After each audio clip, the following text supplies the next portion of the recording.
الله أكبر الله أكبر الله أكبر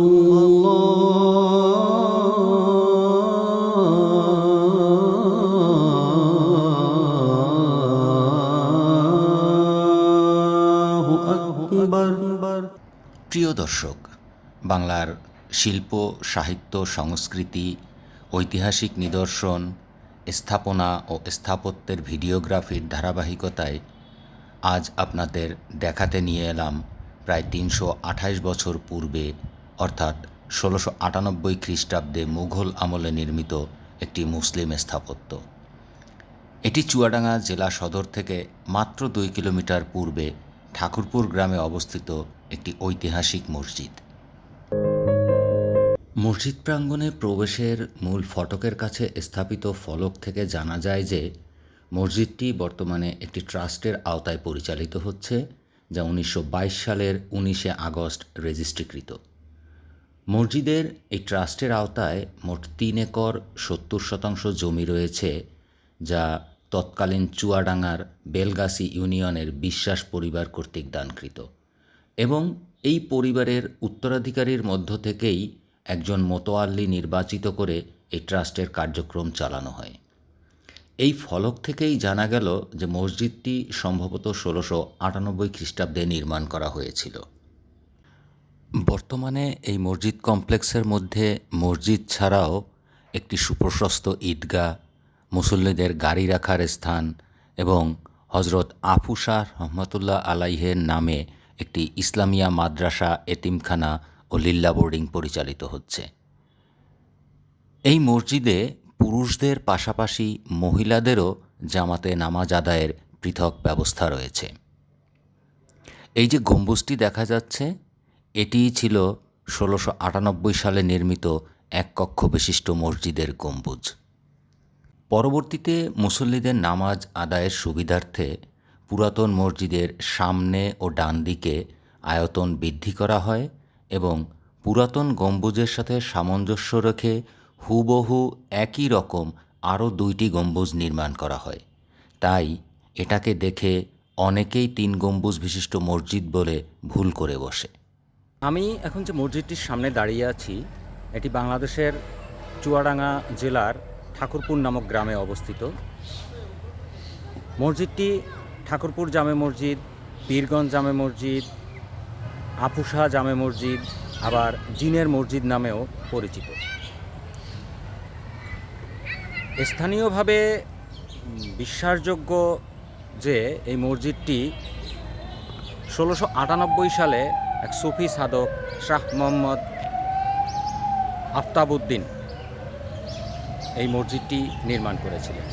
তিনি ১৬৯৮ সালে এখানে ধর্মপ্রচারের উদ্দেশ্যে আসেন, এইখানে তার আস্তানা গড়েন এবং নামাজ পড়ার সুবিধার্থে আমার এই যে মসজিদটি পিছনে, এই মসজিদটি নির্মাণ করেন। প্রচলিত বিশ্বাস অনুযায়ী এবং জনশ্রুতি অনুযায়ী ধারণা করা হয় বা এখানকার সাধারণ জনগণ এটাই বিশ্বাস করেন যে আফতাবউদ্দিন চিশতি অলৌকিক ক্ষমতার অধিকারী ছিলেন। তিনি এই মসজিদটি এক রাতে জিনের মাধ্যমে তৈরি করিয়েছিলেন, যার ফলে তারা একে জিনের মসজিদ নামেও অভিহিত করে থাকে। তবে এটি এক রাত্রে তৈরি হয়েছে কিনা বা এটি জিনের মাধ্যমে তৈরি হয়েছে কিনা তার কোনো ঐতিহাসিক দলিল বা প্রত্নতাত্ত্বিক নিদর্শন এখানে পাওয়া যায়নি। মসজিদটি জিনের মাধ্যমে এক রাতে নির্মাণ করা হয়েছিল, এটা স্থানীয় মানুষ যে এখনও বিশ্বাস করে তার প্রমাণ হচ্ছে এই পানি এবং তেলের বোতল। স্থানীয় মানুষ তাদের মনোবাসনা পূরণ বা কোনো রোগ মুক্তির আশায় এই বোতলগুলো এখানে রেখে যায় এবং পরের দিন এসে নিয়ে যায়। তাদের বিশ্বাস রাতে জিন এসে এই পানি বা তেলে ফু দিয়ে যায়, যার দ্বারা তারা উপকৃত হয়। মসজিদটি নির্মাণ সাল নিয়েও মতভেদ আছে। কোনো নির্মাণ স্থাপনায় এখানে কোনো নির্মাণ ফলক পাওয়া যায়নি, যার ফলে ধারণা করা যায় না মসজিদটি কবে নির্মিত হয়েছিল। তবে স্থানীয় জনশ্রুতি এবং স্থানীয় প্রচলিত ধারণা অনুযায়ী মসজিদটি 1698 সালে নির্মাণ করা হয়েছিল বলে একটি নাম ফলক সামনেই দেয়া আছে। মসজিদের পুরনো অংশের মোটা ইটের গাঁথুনি ও কারুকাজ এখনও এর প্রাচীনত্বের ধারণা দেয়। এই যে স্থাপনাটি দেখছেন, এটি সেই 1698 সালে নির্মিত মসজিদের মূল অংশ। এখানে পূর্ব দিক থেকে একটি মাত্র প্রবেশপথ এবং পশ্চিম দেয়ালে একটি মেহরাব রয়েছে।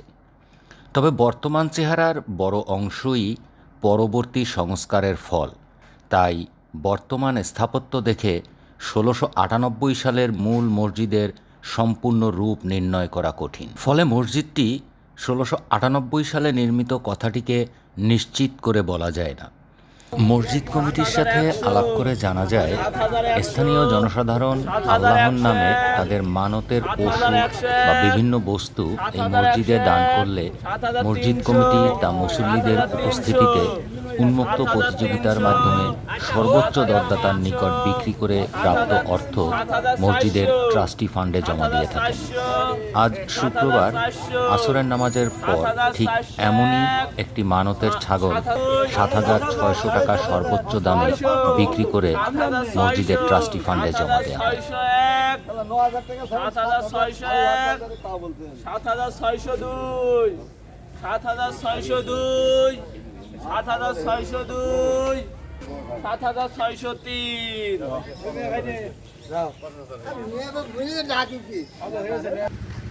মসজিদ সংলগ্ন এই যে কবরস্থান দেখতে পাচ্ছেন, এখানে অনেক মানুষের কবর রয়েছে।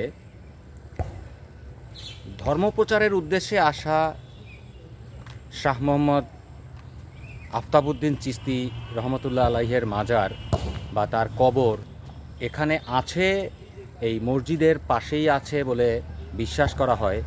তবে কোনো নির্দিষ্ট স্থান বলা যায় না, বা এখানে যারা এখনও আছেন বা এখানকার মানুষের যে চিন্তা, তাদের যে ধারণা, তাদের যে বিশ্বাস, প্রচলিত ধারণা, তার আলোকে এখানে হজরত আফুসা রহমতুল্লাহ আলাইহের কবর চিহ্নিত করা সম্ভব হয়নি, বা আগে থেকেও কখনো এটা চিহ্নিত করা ছিল না।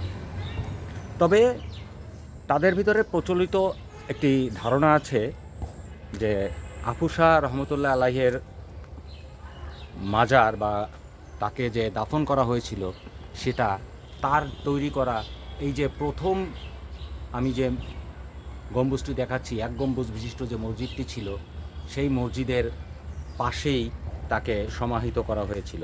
তবে কোথায় তা কখনোই নির্দিষ্ট করা হয়নি, যার ফলে নির্দিষ্ট করে বলা যাচ্ছে না যে ওনাকে এই স্থানেই কবর দেওয়া হয়েছিল বা এইটি সেই আধ্যাত্মিক সাধক, সুফি সাধকের কবর বা মাজার। তবে মসজিদটি যে অনেক পুরনো তার কিছু নিদর্শন এর নির্মাণ শৈলী থেকেই বোঝা যায়। মসজিদটি যখন নির্মাণ করা হয়েছিল তখন এটি এক গম্বুজ বিশিষ্ট একটি মসজিদ ছিল। এই গম্বুজ, মসজিদের দেয়াল, এর মেহরাব, মিম্বর, এগুলো যে দৈর্ঘ্য, যে প্রস্থ বা যে পরিমাণ চওড়া, তা থেকেই ধারণা করা যায় যে এটি কমপক্ষে 300 থেকে 350 বছরের পুরনো, অর্থাৎ মোগল আমলের তৈরি করা একটি মসজিদ। মসজিদটি প্রথমে এক গম্বুজ বিশিষ্ট ছিল, পরবর্তীতে স্থানীয় মানুষের নামাজ পড়ার সুবিধার্থে মসজিদটির প্রথম যে গম্বুজটি ছিল তার আদলে আরও একটি গম্বুজ নির্মাণ করা হয় এবং নামাজ পড়ার যে মিম্বর বা মেহরাব তার সোজা আরেকটি গম্বুজ নির্মাণ করা হয়। বর্তমানে এটি 3 গম্বুজ বিশিষ্ট একটি মসজিদ। তো এই ছিল আফুসা মসজিদ বা পীরগঞ্জ জামে মসজিদ বা ঠাকুরপুর জামে মসজিদ, জিনের মসজিদ নামে পরিচিত। এর মতো আপনাদের কাছ থেকে বিদায় চেয়ে নিচ্ছি। ধন্যবাদ। আল্লাহ হাফেজ।